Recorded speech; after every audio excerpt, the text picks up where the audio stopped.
Então vamos lá, a gente vai para mais um debate. Eu vou chamar a Yasmin. Que aqui você viu? Vocês viram? Gente, dá para fazer de novo? Eu quero. Não sei o quê. Vamos chamar a Yasmin. Tá. E a Yasmin já está ali. Olá, amada. Gente, Olá, salve, salve, boa boa noite. noite, minha querida. Eu fiquei sabendo. Peraí, primeiro deixa eu perguntar. Como você está se sentindo nessa sexta, sextando com o Atlas? Sextando com o Atlas, né? Estamos todo mundo reunido aqui, entrosando, falando sobre juventude. Tô pronta, né? Tá Tô pronto. aquecendo aqui, aguardando você. Fechou. Então é isso, vamos lá, a gente vai começar mais um debate. Toda vez que a gente tem um debate, tem uma mediadora, um mediador, alguém que é a pessoa que vai conduzir os diálogos, as falas, certo? Então, Yasmin, vai com você, querida, toca daí. Daqui a pouco eu volto, família. Fechou, bora. Boa noite, gente. Boa noite, pessoal de casa. Boa noite, os convidados da mesa. Eu sou a Yasmin, como a Kimani disse, vou estar apresentando aí, mediando aí esse debate, um debate, inclusive, muito potente, muito urgente, que é esse debate sobre inclusão produtiva, né, dessa juventude que está tão fervorosa, engajada na mudança. Queria começar agradecendo aí e saudando o Festival Atlas da Juventude por ser essa ferramenta que se coloca a serviço, né, dos jovens e que se propõe a construir esses espaços inclusivos e diversos, inclusive com a colaboração de outras instituições como o GOIM. Também queria destacar essa importância muito grande da mesa e do evento, né, de estar falando sobre juventude num momento que a juventude é a maior da história do país em termos quantitativos, né? Queria convidar quem está assistindo e a galera que está aqui a conhecer sempre pessoas indígenas. Eu, enquanto artista indígena, vou incentivar aí o trabalho de outros parentes, né? E fazer o que o Atlas da Juventude vem fazendo, que é trazer essa visibilidade também para a juventude indígena. Eu queria só lembrar que hoje, né, o dia 11 de junho, o futuro da demarcação de terras está sendo julgado pelo STF e deixar um grande não ao marco temporal. E aí, bora lá, né? Vamos começar essa mesa. A gente tem aqui, então, o Rafael Biazão, o El Alves, Matheus Magalhães e a Natália Arruda como convidados. E aí eu queria convidar vocês a se apresentarem e responder, então, a nossa primeira pergunta, um segundinho apenas, que é o que é inclusão produtiva, né, para a gente entender melhor e dar início a essa dinâmica e entender o porquê que ela é tão importante de ser pautada no Brasil. E aí eu queria convidar o Matheus, então, para dar início na mesa. Vamos lá? Ótimo. Obrigado, Yasmin. Olá a todos e todas que estão aí em casa acompanhando esse lindo lançamento do Atlas das Juventudes. Yasmin, obrigado pela pergunta. Ela justamente vem de encontro com uma inquietação que nós da Fundação Arimax estamos nos debruçando desde o nosso reposicionamento em 2018. Então, me apresentando rapidinho, eu sou Matheus Magalhães, eu estou aí na Fundação Arimax há quase 3 anos e estou ali como assistente de projetos. Acho que rapidamente essa é a minha apresentação. Mas antes de falar para vocês o que é a definição de inclusão produtiva, eu acho que é importante a gente lembrar ao que a inclusão produtiva vem solucionar, né? E ela é tão importante hoje porque ela está combatendo os desafios ligados às dificuldades de redução da pobreza e à exclusão social. Desafios esses que foram agravados com o cenário da pandemia, né? Então, quando a gente pensa em redução da pobreza, a gente sabe que, independente de qual seja a solução que se apresente, a gente precisa pensar ela de uma forma sustentável e de longo prazo. Então, é fundamental que as populações mais pobres elas consigam aumentar o seu nível de renda pelo trabalho. No entanto, com a questão da pandemia, essa crise do do mercado de trabalho, ela já estava acontecendo e ela foi agravada, né? Como é bem colocado no material do Atlas da Juventude, durante a pandemia do Covid-19, 1 em cada 4 jovens gostaria de trabalhar, mas não estava empregado ou deixou de procurar o emprego. O que cria, então, uma categoria para além dos desempregados, que são os desalentados. São justamente essa parcela da população que parou de procurar emprego por não ter mais nenhuma perspectiva de encontrá-lo. Então, existe uma outra categoria de jovens que são chamados de subocupados. O que isso significa? São os jovens que, de alguma forma, exercem uma atividade remunerada, mas eles trabalhariam mais para complementar a renda. Então, ao definirmos essa questão da crise do emprego, a categoria de jovens em vulnerabilidade se apresenta em 3, e são eles, então, os desempregados, os desalentados e os subocupados. É aí que a gente percebe que essa discussão ela é de supra importância, né? E ela já que ela está discutindo um direito fundamental e urgente que é o emprego. Não é à toa que isso aparece nas mais diversas formas nos Objetivos de Desenvolvimento Sustentáveis da ONU, os ODS 2030. As pessoas jovens que não estão trabalhando ou não estão estudando, elas deixam de desenvolver habilidades fundamentais para a empregabilidade do futuro. Sendo assim, a plena execução e efetivação da inclusão produtiva, ela só acontece com o desenvolvimento de competências que facilitem a empregabilidade e a obtenção da renda. Isso posto, agora eu vou tentar explicar ali o que é a inclusão produtiva. No nosso ponto de vista, a inclusão produtiva ela precisa ser olhada numa primeira dimensão, que é o objetivo. Então, a inclusão produtiva ela é o oposto da exclusão social. Depois disso, a gente olha para um outro aspecto, que é a forma como a gente vai fazer a inclusão dessas pessoas que estão fora do mundo do trabalho, né? Então, a gente precisa olhar para soluções que garantam um acesso permanente numa condição digna de vida. E, por último, mas não menos importante, a gente vai olhar para os públicos-alvos, né, dessa inclusão. Ou seja, qual que é a parcela excluída da população que a gente está tratando. Como bem tem sido falado nesses 2 últimos dias aí, são múltiplas as juventudes, né? Então, a gente tem uma juventude que é pobre, a gente tem uma juventude que é extremamente pobre, a gente tem jovens que estão empreendendo, jovens com deficiência, migrantes, com as mais diversas características étnico-raciais, com jovens que pertencem a todas as letras que compõem a sigla LGBTQIA+, né? Que estão em territórios periféricos, em territórios rurais.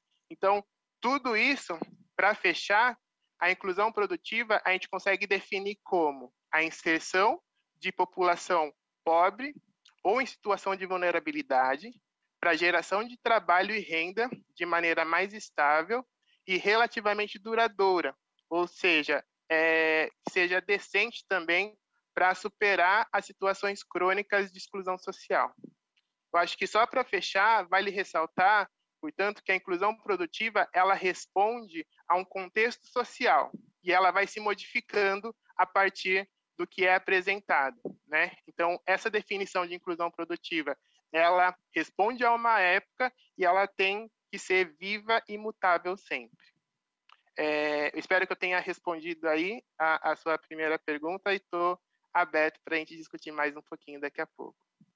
Bora lá. Fiquei pensando aqui enquanto você falava, né, nessas competências que preparam esse jovem aí para incluir ele de fato, né, que é a proposta do que a gente está discutindo, o papel da educação muitas vezes e essa quantidade de jovens que está começando a acessar, né, esses jovens principalmente de periferia que estão começando a acessar aí a universidade, né? Vamos lá então agora com o Rafael, tentar entender um pouquinho melhor sobre a questão da inclusão produtiva. Seguimos com a mesma pergunta. Vamos lá, então. Bom, primeiro, obrigado aí pelo convite, participar dessa mesa aqui, honrado em participar dessa discussão. Eu queria primeiro trazer, né, o que tem de garantia na lei, quando a gente está falando sobre a inclusão produtiva de jovens também, para a gente poder cruzar um pouco com os dados que o estudo trouxe, né, a gente debater aí onde é que está esse gap. Lá na Lei 12.852, né, que é a lei que institui o Estatuto da Juventude e também o Sistema Nacional de Juventude, que classifica, né, como jovem toda a população entre 15 e 29 anos de idade, o artigo 14º diz o seguinte: o jovem tem direito à profissionalização, ao trabalho e à renda, exercido em condições de liberdade, equidade e segurança, adequadamente remunerado e com proteção social. Né? Isso é o que diz a lei. A gente já viu nos dados aí apresentados da pesquisa, quem está acompanhando desde o lançamento, em que a gente viu que 4 em cada 10 jovens, né, estão em famílias que perderam parcial ou totalmente a renda durante o período da pandemia. A gente viu uma situação ali de vulnerabilidade, e aí quando a gente vai trazer esse contexto, né, de inclusão produtiva, é sempre importante a gente fazer esse olhar de juventudes e esses recortes de maior vulnerabilidade. A gente viu ali os jovens numa situação de obrigatoriedade, né, de buscar um complemento de renda, tanto que os dados diziam que em 2020 a gente tinha 23% dos jovens buscando o complemento de renda. Já a pesquisa desse ano apontou que esse percentual foi para 38%.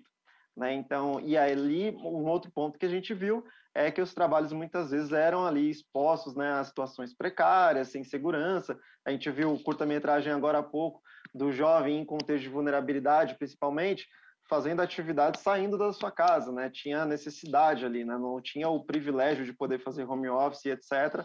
Então a gente percebe que a pesquisa ela não está conduzindo ali com o que a lei garante, né, para a inclusão produtiva dos jovens. E, inclusive, quando a gente vai falar de inclusão produtiva, por muitas vezes, né, primeiro momento vem que a gente está falando sobre emprego e empreendedorismo, né, possibilidades ali para geração de renda, mas a gente vê várias outras áreas, né, que estão conectadas. Né? Então, se você tem ali, por exemplo, a evasão escolar, se você tem ali uma qualidade do ensino, né, que não condiz com as necessidades, se você tem um gap ali da formação educacional para as necessidades de mercado, ou se você tem, por exemplo, uma questão de mobilidade urbana, né, no contexto da cidade de São Paulo, por exemplo, eu cresci em São Mateus. Para quem conhece, né, a cidade de São Paulo é uma região periférica da Zona Leste. Eu tive estágio que eu demorava 3 horas para chegar e mais 3 horas para voltar para casa. Quer dizer, as 6 horas de estágio eram as mesmas 6 horas que eu gastava num transporte. Né? Então, a mobilidade urbana ela está conectada também, uma vez que numa cidade você tem as vagas centralizadas, né? Tá ali no centro da cidade e não distribuídas ali pelas periferias também. Então, tem uma série de contextos que interligam com isso. Né? E aí, fazendo a minha apresentação, conectando com esse tema, né? Hoje eu atuo no CIEDS, que é uma organização da sociedade civil, atua, né, com diferentes áreas nesse contexto de criação de redes para a prosperidade, né? Prosperidade nesse sentido de mais renda, mais saúde, mais alimentação, e no Conselho Nacional da Juventude eu também atuo na Comissão Especial de Inclusão Produtiva, e aí tanto, né, o Conselho Nacional da Juventude como o CIEDS tem um entendimento que para atuar, né, para a gente sanar essas questões que a gente foi mencionando aqui, que as pesquisas apontam, que não garantem o que está escrito, né, em lei, não existe uma solução simples. Não é um único ponto. Não adianta falar, empresa, crie vagas e empregue os jovens que estão fora do mercado. A gente precisa pensar em políticas públicas e em outras áreas, educação, mobilidade, a garantia do acesso ao primeiro emprego, a garantia de apoio para o jovem que quer empreender, o desenvolvimento de competências e habilidades, né, que vai permitir esse jovem aí a seguir o seu caminho, desenhar o seu projeto de vida, inclusive, indicando ali para onde ele quer, se ele quer uma vaga no mercado formal, se ele quer empreender ou qualquer outra possibilidade. Então, eu acho que a gente tem um cenário complexo e não existe solução simples, né? A proposta é como é que a gente aproxima poder público, privado, as organizações da sociedade civil e principalmente as juventudes, para pensar como é que a gente consegue dar encaminhamentos e buscar soluções para essa situação. Acho que a gente está aqui exatamente para conciliar tudo isso, né? Tentar pensar essa galera que está pilhando todo esse rolê aí, que está querendo muitas coisas, tendo muitas demandas, juntar esse montão de informação e começar a mudar as coisas, né? Eu acho que esse é o caminho, né? É legal a gente trazer isso. Well, vou chamar você agora, então, para contribuir um pouquinho aqui com a gente na mesa. Legal, Yasmin, obrigado. Também queria dar meu boa noite a todas e todos. Dizer que primeiro que é uma honra estar participando desse festival. Tenho certeza que esse vai ser um momento histórico aí. Acho que vai ter, né, um antes e depois do Atlas das Juventudes, porque realmente acho que era uma peça muito importante que faltava, né? Eu lembro lá da primeira sementinha do que veio a ser esse Atlas, quando a gente falava que faltavam dados, né, sobre as juventudes no Brasil. E, de fato, faltavam, e acho que agora a gente está num momento muito propício, onde a gente tem muitos dados, né, que podem, de fato, pautar tomada de decisão e, principalmente, políticas públicas, né, voltadas para as nossas juventudes. E aí, acho que, pegando o gancho, né, do Rafa, quando a gente olha inclusão produtiva, acho que o primeiro ponto a se dizer é que não existe bala de prata, né? Então, não tem uma só solução que vai resolver o problema. De fato, a gente está num contexto super desafiador e super complexo, principalmente agora com, né, toda a questão da pandemia.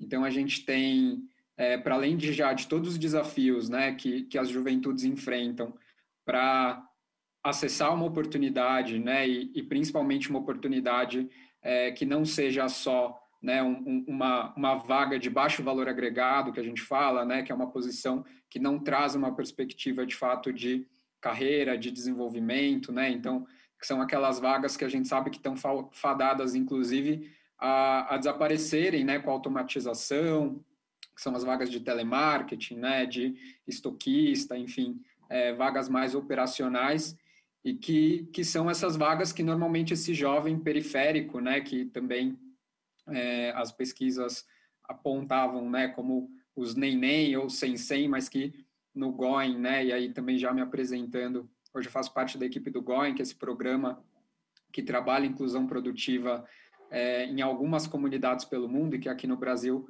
é articulado pela United Way. No GOEN a gente chama de jovem potência. Então, por que jovem potência? Porque a gente acredita que todo jovem tem sim a sua potência, né? E basta ele ter as oportunidades certas para poder manifestar, né? E levar essa potência para o mundo. E aí, quando a gente fala desse contexto, né? Então a gente sabe hoje que o índice de desemprego nos jovens, entre os jovens na cidade de São Paulo é de 35%, né? Que é quase o dobro quando comparado com o da população total. E aí eu trago esse contexto territorial, né, porque é o foco do GOEN, né, a gente trabalha com os jovens periféricos da cidade de São Paulo, e também numa pesquisa que a gente fez agora, a gente identificou que cada jovem evadido da escola no Brasil, ele custa cerca de R$372 mil por ano para a sociedade, né? Então, ou seja, cada jovem que evade, a gente tem um baita prejuízo, né, econômico, realmente. E se a gente consegue trabalhar, e além desse custo de evasão, se a gente consegue, né, desenvolver formas e mecanismos de incluir produtivamente esse jovem, e aí olhando de novo só para a cidade de São Paulo, que nessa pesquisa mostrou que hoje a gente tem mais de 765 mil jovens, né, que estão em situação de vulnerabilidade social, sem oportunidade de formação acadêmica ou de emprego formal, né, se a gente consegue trabalhar para incluir esses jovens, a gente pode somar até 0,3% ao PIB da cidade de São Paulo. Isso equivaleria a quase R$2 bilhões. Né? E aí, de novo, a gente está falando só de cidade de São Paulo, que é uma das maiores metrópoles da América Latina. Imagina se a gente leva isso para um contexto Brasil, né? Então, qual que é esse desperdício financeiro que a gente está tendo, né? Ao não conseguir trabalhar políticas intersetoriais, políticas sistêmicas, trazendo organização da sociedade civil, né, governo, empresas, para trabalhar iniciativas que possam apoiar a inclusão desse jovem. Então, acho que a gente está, de novo, vivendo um momento super desafiador, mas acho que a hora é agora. Assim, a gente não pode esperar mais 2, 5, 10 anos, né? A gente está no último bônus demográfico de juventudes no Brasil, então a gente precisa trabalhar esse tema de forma urgente nas empresas, né, nas organizações, nas escolas, e conseguir, de fato, né, como sociedade, se mobilizar para incluir esse jovem. Arrasou. Fico pensando também agora, você falando sobre essa pauta tão ser urgente, né? Eu sinto eu que faço parte dessa juventude que está clamando por todas, que clama essa necessidade, né? Tipo, que clama essas urgências. Eu acho que é muito atual, assim, falar sobre isso, né? É uma necessidade muito latente dessas pessoas de buscar esses novos lugares e essas novas oportunidades. Então, acho que quem está na ponta sente isso, e provavelmente quem está aí assistindo agora se identifica muito desse lado de cá, né? E então, é bem interessante, acho que a gente trazer essa discussão. Vou chamar a Nath, então, agora, para finalizar essa primeira rodada, e depois a gente abrir para mais uma. Vamos lá, Nath. Claro, boa noite, muito obrigada pelo convite. Só me apresentando, eu sou Natália Arruda, sou uma jovem preta de origem periférica e desempenho um trabalho dentro de um projeto chamado Corporativos para Pretos, que é justamente para pensar a inclusão produtiva dessa periferia e desses jovens negros no Brasil, que hoje são a maioria, né? Então, e também sou alumni de um programa desenvolvido pelo Grupo Mais Unidos, que é uma iniciativa que vem do privado. Então, como o Will falou, né, sobre a questão do impacto de inclusão produtiva na cidade de São Paulo, a gente também tem um impacto nacional, né? Não incluir essa juventude de 15 a 24 anos quer dizer que por ano a gente está perdendo 1,5% do PIB brasileiro. E quando a gente pensa nisso, a gente precisa olhar, enquanto sociedade, qual que é a responsabilidade privada também da inclusão desses jovens. Porque a gente pensar em inclusão produtiva não é só pensar em inclusão produtiva no geral, a gente precisa pensar isso localmente. Quais são os agentes que podem ajudar nesse processo? Quem são os responsáveis para poder efetuar esse processo? E quando a gente está falando de inclusão produtiva, a gente está falando de emprego. E aí a gente precisa olhar e chamar para a responsabilidade a iniciativa privada de como que ela vai incluir esses jovens e como que ela está excluindo esses jovens, né? Se nós estamos falando nesse momento de um bônus demográfico da população, da PEA, que está nessa faixa de 15 a 24 anos, a maioria dessa PEA, que é a população economicamente ativa, atualmente é preta e é periférica. Então, a gente precisa olhar qual que é todo o histórico da formação dessas pessoas no Brasil, qual que é a dívida histórica que existe no Brasil que a gente precisa readequar para os currículos das pessoas que a gente está trazendo para essas empresas privadas. Então, existe uma responsabilidade do poderio privado que hoje, como o Will falou, né, que existem determinadas vagas que vão, às vezes, para essas juventudes que não têm um grande valor agregado. E quando a gente está falando de inclusão produtiva, de melhores trabalhos, a gente também está falando de mobilidade social. A gente precisa lembrar que o dinheiro, quando ele vai para a classe média ou para a classe rica no Brasil, ele é visto de uma forma diferente quando ele vai para a periferia. Quando o dinheiro vai para a periferia, ele tem a capacidade de transformar famílias. Além disso, quando a gente exclui pessoas por requisitos irreais, vagas irreais, a gente também está excluindo as potências dos jovens brasileiros. A gente está excluindo pessoas que podem transformar economicamente o nosso país. A gente está excluindo pensares plurais de outras pessoas que vêm de realidades muito diferentes das nossas. Então, eu queria finalizar essa fala chamando o poder privado para esse debate, para que ele entenda que não é só uma questão de políticas públicas, mas é também uma questão da gente pensar como que hoje o poder privado está excluindo essa juventude e o que ele pode fazer junto a agentes locais, pensando de forma com recortes as soluções que a gente pode trazer.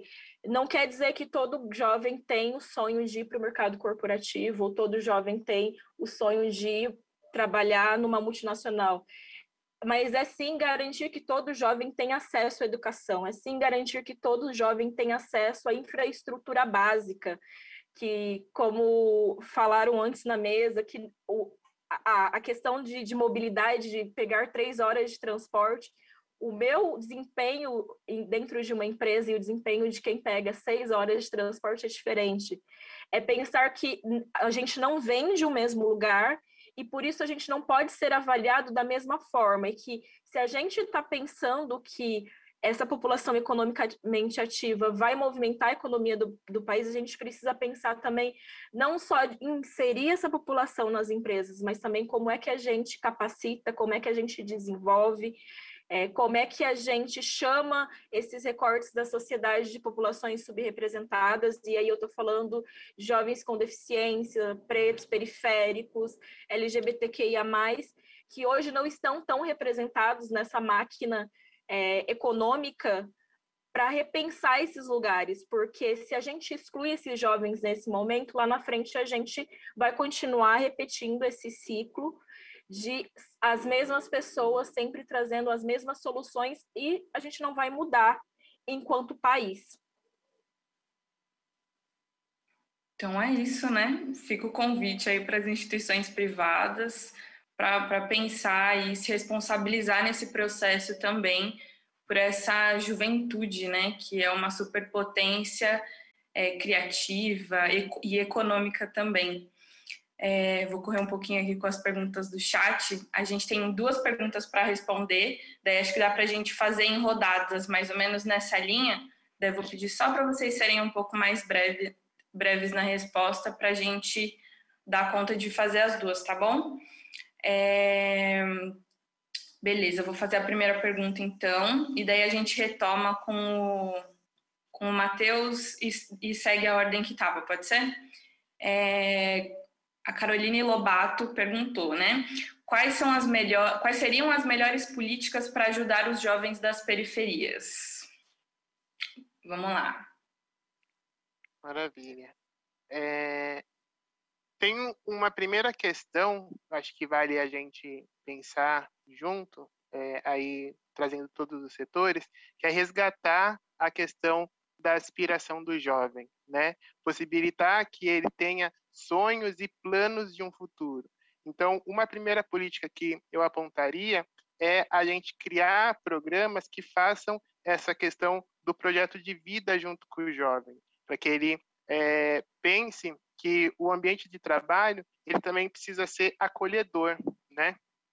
Então, pois uma pessoa que trabalha, ela está, de certa forma, sendo incluída numa sociedade como um todo. Então, acho que para além dessa questão de a gente construir junto com o jovem um projeto de vida onde ele consiga se ver e estar feliz ali naquela construção, ele também, na hora de ser incluído, ele precisa ser bem acolhido, ter ali todo um arcabouço e práticas que façam com que ele se sinta valorizado. Eu acho que uma outra questão que a gente pode olhar também é a gente redesenhar os programas de capacitação e de conexão com o emprego, olhando para os setores que têm uma demanda no país, né? Eu acho que é super importante a gente atrelar também o que tem de potencialidades de setores a uma abordagem mais intersetorial, que consiga, de certa forma, também promover uma assistência social para esse jovem. Eu acho que tudo que foi colocado ali de o transporte, a questão de saúde, a saúde mental, a gente precisa olhar para tudo isso quando a gente estiver pensando programas de capacitação e de inserção do jovem hoje no mercado de trabalho. Eu deixaria esses primeiros pontos aí para a gente refletir. Posso pegar o gancho aqui, Yasmin? Acho que o Matheus toca num ponto muito importante, né, de políticas intersetoriais, e aí a Nath chama a atenção para essa questão do privado, né, e eu queria chamar a atenção para a questão do público, na verdade, né, que também é super importante quando a gente pensa nessa dinâmica centro-periferia. Então, acho que vale a gente refletir um pouco qual que é a presença, né, do Estado nas regiões centrais, né, de concentração de renda e como que essa presença acontece nas periferias. Então, acho que tem uma primeira questão que se a gente quer, de fato, trazer esse jovem, né, para ser incluído produtivamente, a gente precisa saber quem é esse jovem, né? E a gente precisa saber que ele tem cor, ele tem gênero e ele tem CEP, né? Ele tem território. Então, a maior parte desse jovem é o jovem negro, na sua maior parte mulher, né, que já é mãe, inclusive, e que está nas bordas da cidade, né, que está nas bordas dos centros urbanos. Então, acho que uma primeira questão seria como é que a gente potencializa, né, já que a gente sabe que a inclusão produtiva ela não acontece só a partir do emprego, e num país, né, onde a gente está vivendo uma crise e uma recessão que a gente não sabe quando vai acabar, eu acho que é super importante a gente potencializar iniciativas empreendedoras da periferia para a periferia, né? Então, como é que a gente fortalece negócios sociais que possam promover essa sustentabilidade financeira dentro da quebrada, né, para que o dinheiro circule ali e para que dessa forma a gente possa, inclusive, fazer com que os próprios empreendedores periféricos apoiem a formação de novos empreendedores, né? Além disso, acho que tem todo um ecossistema também de sustentação, né, da periferia que precisa ser estimulado. Então, eu acho que políticas que vão nesse sentido são super importantes. Além disso, acho que tem uma questão, né, que talvez nos últimos anos a gente parou de falar como sociedade, porque acho que a gente estava vendo uma evolução, mas que nos últimos anos os dados mostram que a gente está piorando, que é a questão da educação. Então, a gente precisa voltar a pautar a importância da educação e estimular a modernização do ensino, né? Então, acho que um movimento de revalorização da importância da educação. Eu acho que a gente ainda não sabe o tamanho do buraco que a pandemia, né, vai trazer quando a gente olha para jovens que estão no ensino público. Então, quantos desses jovens vão conseguir se reconectar com o ensino formal e quantos deles vão precisar, e já precisam, na verdade, né, fazer bico para trazer recurso para dentro de casa, para sustentar, apoiar na sustentação da família.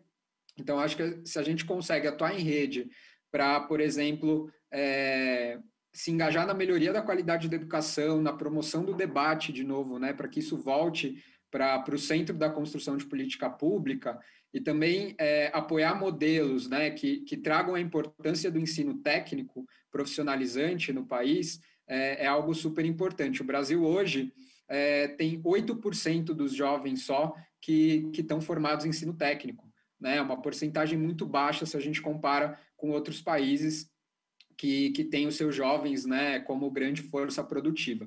Então, acho que esse é um outro ponto super relevante. E, para finalizar, acho que algo que está muito transversal a isso que eu falei é investir na infraestrutura e na conectividade das periferias, né? Então, se a gente, de novo, quando a gente olha hoje, né, movimento de pandemia, da reestruturação das aulas, né, do EAD, a gente percebe o quanto que a gente não estava preparado, né? Então, as escolas travaram, os professores travaram, né, os alunos travaram, porque a gente não estava preparado para esse movimento. Então, potencializar iniciativas que centralizem a produção e o acesso à informação, fomentar essa questão do trabalho remoto, né, que acho que foi uma das poucas coisas boas que a pandemia trouxe, né, para que a gente não precise, como o Rafa falou, fazer com que o jovem saia lá de São Mateus ou saia lá de Parelheiros, né, que foi onde eu cresci, por exemplo, para precisar ir para o Itaim, né, e pegar 2 horas, 3 horas de deslocamento e poder aproveitar esse tempo, talvez em formação, né, em estudo. Eu acho que isso é muito importante. E aí, além disso, também impulsionar esse acesso digital, né, e utilizar dados para pensar como é que a gente pauta soluções que sejam mais sistêmicas e mais certeiras na inclusão desse jovem. Vou tomar a liberdade de conectar aqui, tentar ser complementar aí, porque acho que o Matheus e o El, né, já passaram bem pelos pontos. Quando a Carolina faz a pergunta, né, qual que é a melhor política, e o Matheus traz ali, né, a gente precisa ter ali iniciativas que permitam, né, que o jovem desenhe seu projeto de vida. A resposta vai para que ele depende, né?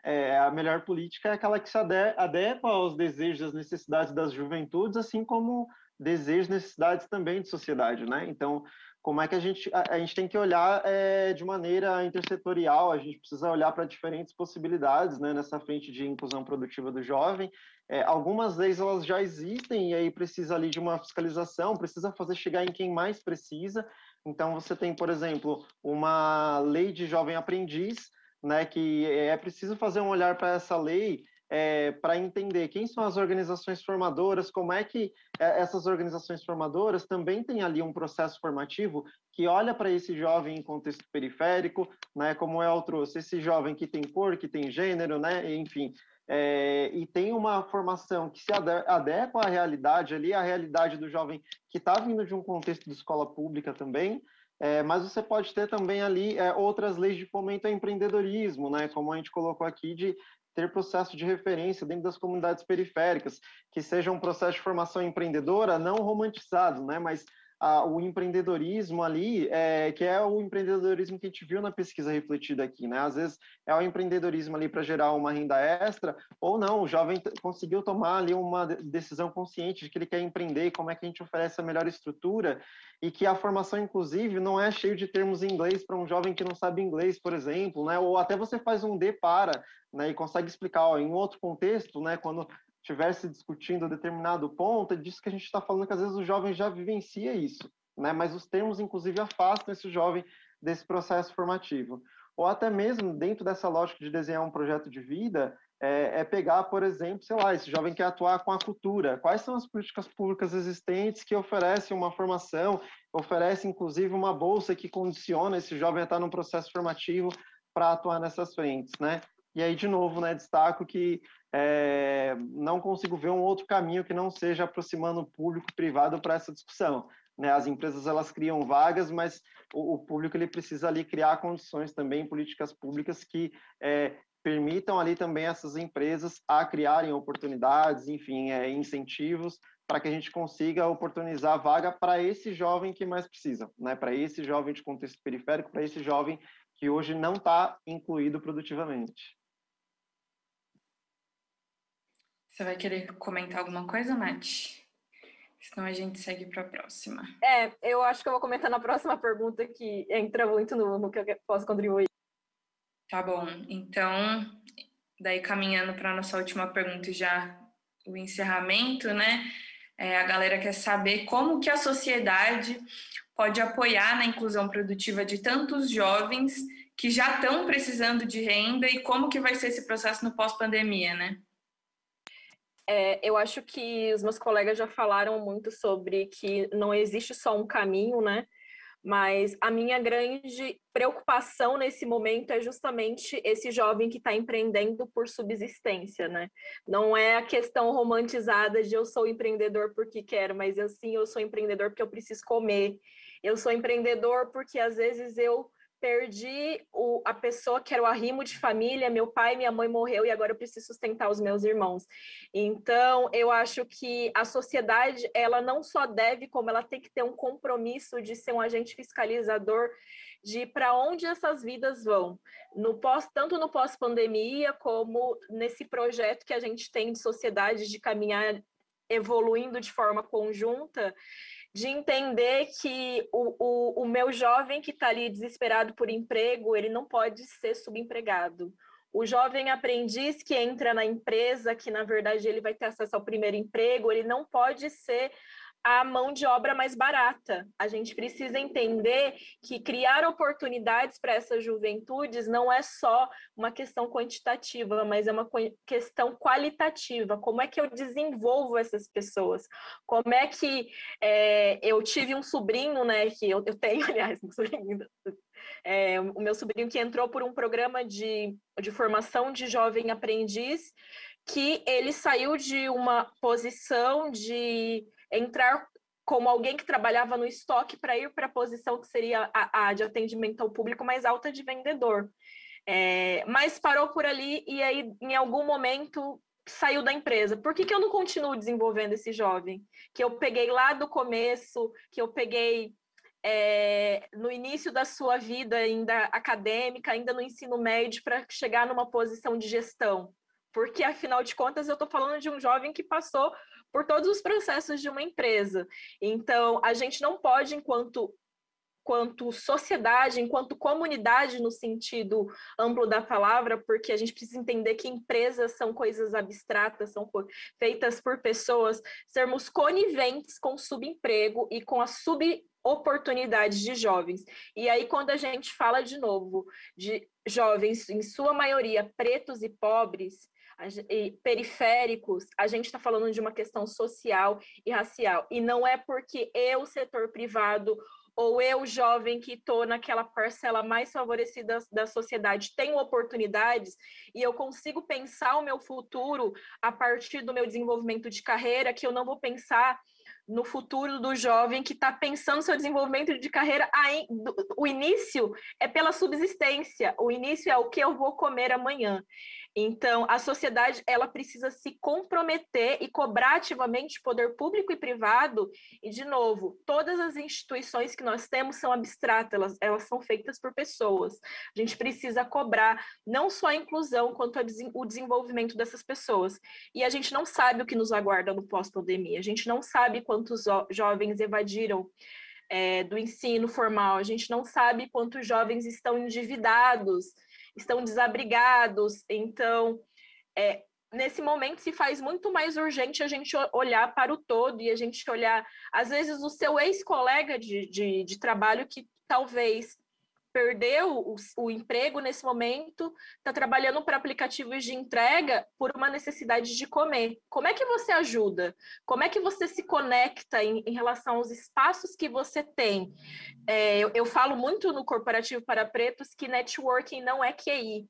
Networking é você entender que você tem uma rede que você pode conectar pessoas que têm necessidades. Então, não é que eu vou indicar ou eu vou falar de alguém porque eu conheço, não, é porque eu confio, é porque eu posso te ajudar com formações, é porque eu posso te ajudar, às vezes te indicando uma vaga, eu posso te ajudar pagando até uma conta. A gente precisa entender que o pensar comunitário é isso. Como é que eu te ajudo? Se eu estou em uma posição de excesso, como é que eu te ajudo na sua posição de falta? Então, a gente precisa se comprometer dessa forma. Arrasou, muito legal. Acho que tivemos contribuições que se complementaram o tempo todo, né? E que agora a gente consegue levar para frente para pensar melhor nessas pautas. É isso, nosso tempo acabou, né? Vou ter que chamar a Kimani de novo e agradecer a todos pela mesa, pela presença, agradecer pela atenção de quem está assistindo a gente em casa e sextando com a gente no dia de hoje. Vamos continuar na programação online aí, galera. E é isso. E aí, Kimani, você gostou do nosso debate? Eu amei. Cadê eu fiquei você? aqui, tô aqui. Fiquei ali assistindo vocês ali na parte de trás do fundinho e só aprendendo muito, assim. Vocês fortaleceram vários pensamentos que eu realmente sinto essa necessidade. A gente precisa falar de empregabilidade com os nossos jovens, né? E principalmente trazer eles para a conversa, né? Trazer eles para o diálogo, né? E principalmente reconhecer aquilo que já tem feito. Eu vejo jovens muito ativos dentro das suas habilidades, naquilo que gosta de fazer, e às vezes não tem um fomento, não tem um incentivo de fora ou de casa para poder seguir em frente. Então tá aí esse painel maravilhoso. Muito obrigada, Yasmin, pela condução. Obrigada, Matheus Magalhães, Natália Arruda, Uel Alves e Rafael Biazão. É Biazão mesmo, né? Gente, gostei do sobrenome. Muito obrigada, viu? Boa noite, meus queridos. Valeu.